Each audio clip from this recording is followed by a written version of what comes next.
Frente a las dificultades que encuentra la población hispana en sus países de origen, emigran a los Estados Unidos en búsqueda de una vida mejor. Este fenómeno es conocido como el desafío hispano. En primer lugar, tendrán que cruzar la frontera para entrar en territorio americano, pero esta es la parte más fácil, ya que luego la población se encuentra con dificultades mayores. Al cruzar la frontera, esta gente se tendrá que enfrentar a la xenofobia, la gran barrera del idioma, la pobreza y la nostalgia de estar lejos de sus seres queridos y países.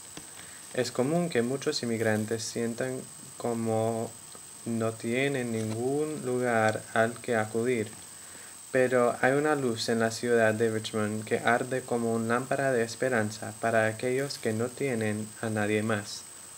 En mi tiempo como voluntario en la clínica Crossover, he llegado a conocer y amar a muchos de los pacientes que caminan a través de sus puertas. Hay muchos latinos de clase trabajadora, hombres, mujeres y niños que no pueden recibir atención médica. La situación económica para estos es muy difícil. Crossover ofrece esperanza a quienes más lo necesitan, los inmigrantes de la clase baja.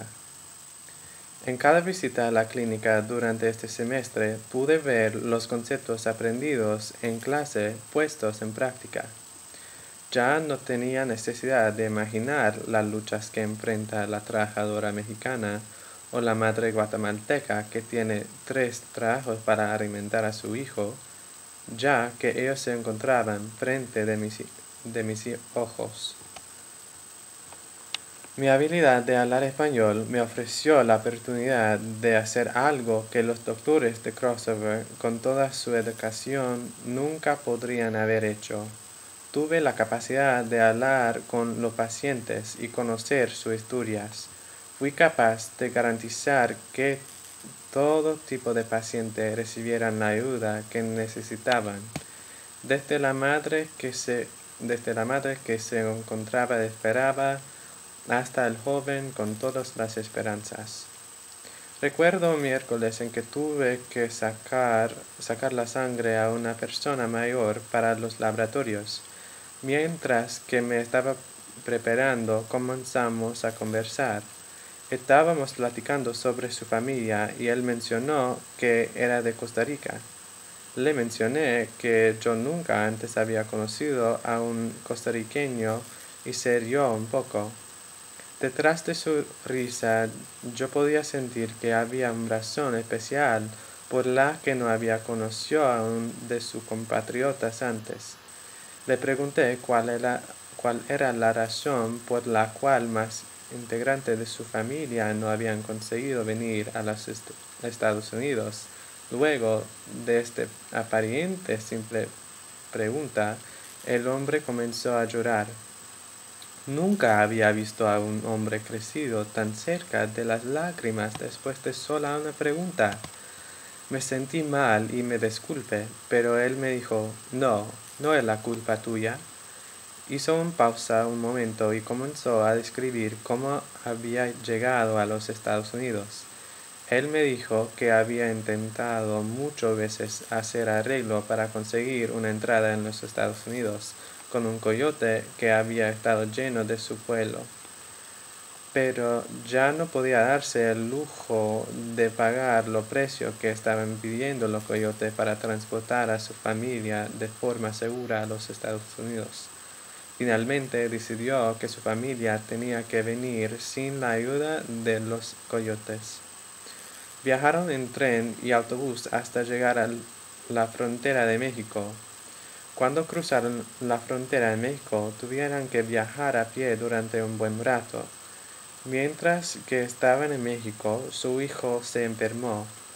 Esto les trajo muchos problemas porque sabían que si iban al hospital, era posible que su familia sea deportada. Desfortunadamente, no quedó otra solución que llevarlo al hospital. Su niño había tenido una neumonía tan severa que no había nada que los médicos podían hacer por él. 3 días después de su hijo fallecido. Sabiendo que los empleados del hospital habían alertado a la patrulla fronteriza, él y su esposa se vinieron obligados a abandonar a su único hijo y continuar su viaje a los Estados Unidos antes de que tuvieran la oportunidad de enterrar su precioso hijo. Luego de un tiempo llegaron a Matamoros. Habían estado allí por un corto periodo de tiempo hasta que unos guardianes los encontraron. Ellos violaron y mataron a su esposa y lo golpearon a él hasta que su cara estuvo irreconocible. Por suerte para él, un sacerdote de la localidad lo encontró por el lado de la calle y lo llevó a su iglesia.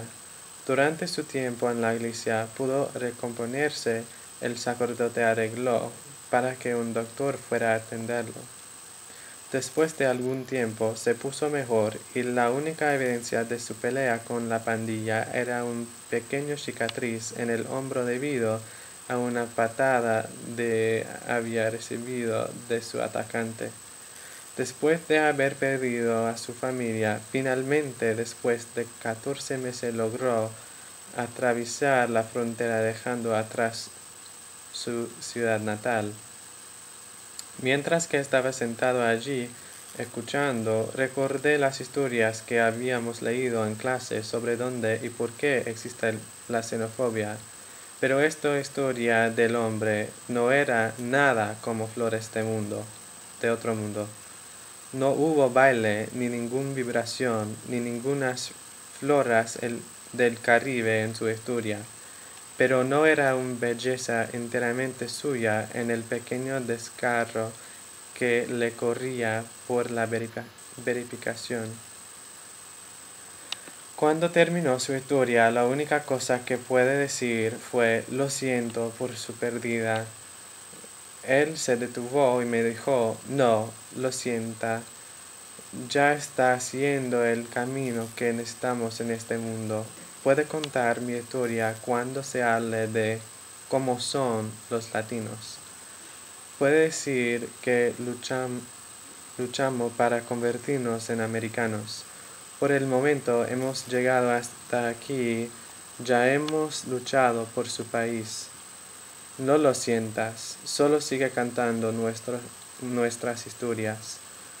Por un voluntario en una clínica urbana que había conseguido más de lo que sin duda negociado en un día solo. ¿Qué se supone debo hacer entonces? ¿Qué podía decir después de haber oído eso?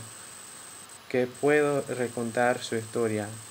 Yo he contado su historia y hay miles más como él.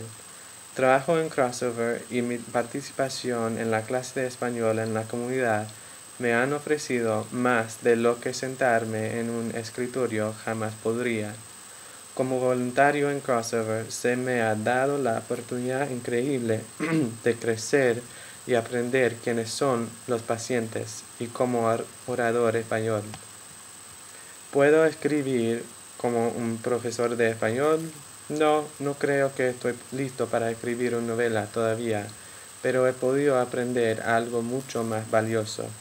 Mis estudios de español ya no son sobre mí, no son sobre la ganancia de los grados superiores, ni sobre escribir el mejor ensayo.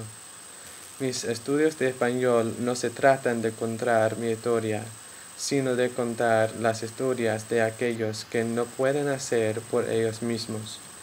Español en la comunidad me ha enseñado sobre flores de otros mundos, días sin inmigrantes, el poder de las manifestaciones y las dificultades sobre el proceso de nacionalización. Siempre estaré agradecido con Crossover, la clase de español en la comunidad y los pacientes con quienes traje, porque sus historias son las que el mundo necesita llegar a conocer.